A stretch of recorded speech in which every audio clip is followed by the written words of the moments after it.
Hi guys, it's Allie and Ginny, and today we're coming at you from the floor.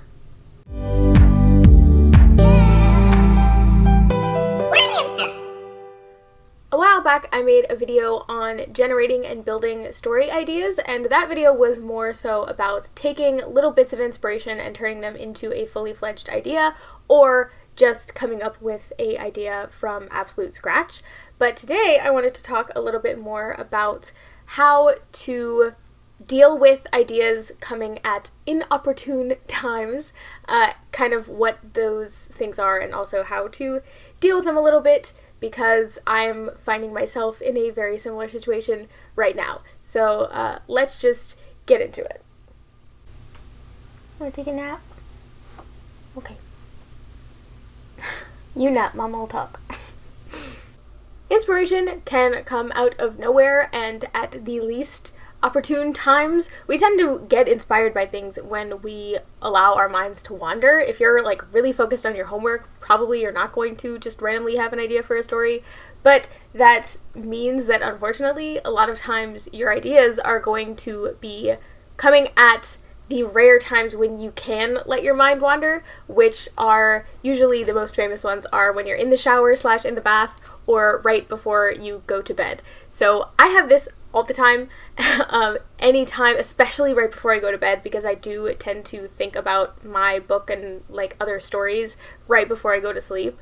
And so it can be really easy to let those moments pass by because you think, oh, I'll think about it now and then I'll remember it in the morning and write it down. But you will not remember it in the morning. Take my word for it. This happens to me all the time, and you really just need to pull out your phone or pull out a notepad and just jot down the idea, at least shorthand it somehow, because if you wait until the next morning, even if you do remember it, you're probably not going to have the same level of excitement for the story, and you probably won't remember everything that you originally thought about. So you really do have to write it down and get it on paper or get it on your phone, get it on your laptop, whatever way you need to get it out of your head and put it on something tangible for you to turn back to the next morning and look at again.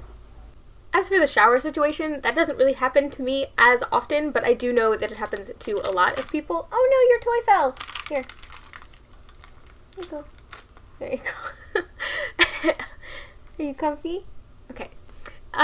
So the shower situation doesn't happen as much to me, but it does happen to a lot of people, and in that case, I know it can be a little bit harder to pause your shower, but it can be easier in that case to just remember it in your head and write it down as soon as you get out of the shower and have some dry paper that you're not going to get wet everywhere, because you aren't leaving an entire period of unconsciousness between your idea and the next time that you plan on writing the idea down. The goal is just to put as little time as possible between you and having the idea and writing down the idea. Those things should be as close together as you possibly can in this circumstance, because otherwise you're going to forget the idea, or you're going to get bored with the idea, or you're not going to remember it fully, or you're going to just be like, oh yeah, that was that stupid idea that I had right before I went to sleep, and you're going to forget it and not be happy with yourself, because we like to have ideas. You should have a list of ideas that you just keep constantly for a rainy day, if nothing else. The next inconvenient situation to have an idea in is one that has not plagued me in a while because I don't go to school anymore, but it is having an idea while at school or even at work.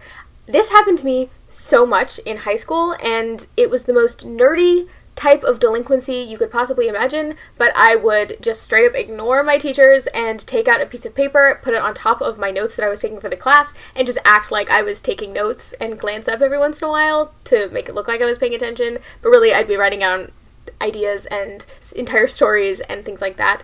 So that happened to me a lot, and it also happened to me in college, and even a couple times I had ideas while I was at work, which was the worst because I couldn't just fake pay attention or do anything else. I needed to actually do my job, and I couldn't write it down anywhere because I wasn't allowed to have my phone out and things like that. So it was the worst situation possible, but thankfully it didn't happen as often.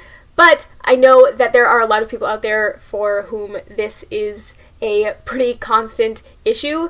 Especially, I noticed a lot of times this happened to me in English and history class, because you hear stories in those classes and they inspire you and make you want to write your own stories if it's based off of something loosely similar to that. So that is definitely one to keep an eye out for. And unlike with the whole sleeping situation versus the shower situation and all that, it's harder to tell you to write down the idea when you're in class or university or work or any of those situations, because you should pay attention in class and you should not do what I did in high school and just ignore your teacher and pretend that you were paying attention for the entire hour and a half of class.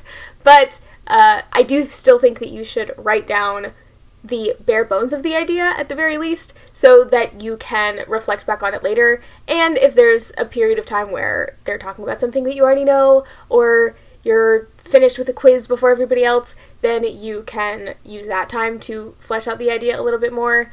But pay attention in class and do your job. Don't don't write while on the job unless your job is writing a book. And the final, and by far the worst situation where you can have an idea and not want to flesh out that idea, is when you are working on another project. So this is the whole point of making this video for me, because this is what happened to me yesterday. So it is the absolute worst to be working on a project. The project I've been working on is a young adult fantasy, and I've been working on it for over a year, but I've mostly been drafting it for the past 6 months to a year. And yesterday I had an idea for a new story that is in a totally different genre, a totally different set of characters and everything like that. And all I wanted to do was sit down and flesh out that idea and write it and thought dump and do all of the lovely writing things that you can do when you have just come up with an idea, when it's fresh and new and exciting.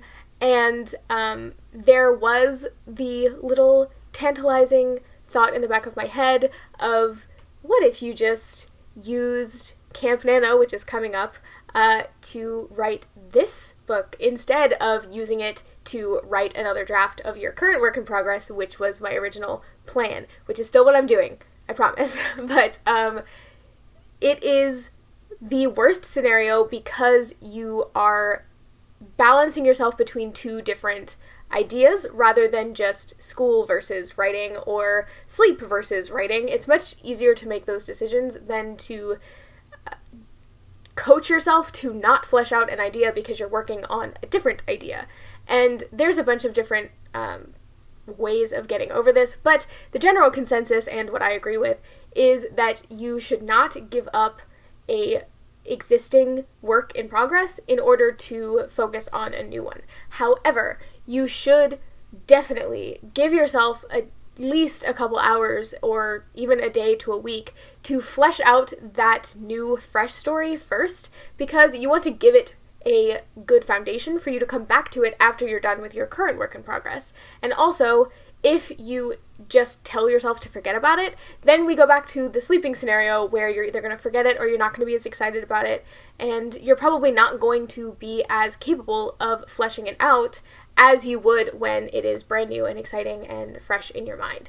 So the ultimate thing that I am trying to say here, and to say to myself yesterday, is that if you have two ideas in hand and one of them is something you've been working on for a long time and the other one is new and fresh and shiny, you still owe it to yourself and to your story to continue on the same path that you were originally on. But you also owe it to yourself as a writer, as your future self, to give the new idea time to grow and bloom and write it all down so that you can come back to it after the fact, because both of the ideas are good and both of the stories are good, and just because you got to one first doesn't mean you should completely ignore the second one, but also show some loyalty to your past self that came up with this idea that you've been working on for over a year and a half and have a lot of words written for. Allie. So that is my main piece of advice if you are going through something similar to this alongside me. I hope this has not been too ranty or rambly, but this is something that just happened to me yesterday, and I have not felt the call to a different story in a very long time, and so it startled me how quickly I started to consider giving up on a work in progress that I have been working on for a very long time. Now, I wasn't going to give up on it, but I was like, maybe I'll just take the next couple months and write this out. But I shouldn't do that, and I'm not going to do that, and you guys are going to keep me accountable for that, especially any of you guys that are doing Camp Nano, which, by the way, if you're doing Camp Nano, let me know in the comments below. So, now that Ginny is thoroughly exhausted of hearing me talk about writing and all of my woes, that's going to be it for me this week. I hope you guys liked this video. If you did, then give it a like, and if you like my content, do subscribe. I make videos every Friday, and I will see you guys in the next video. We're a hamster.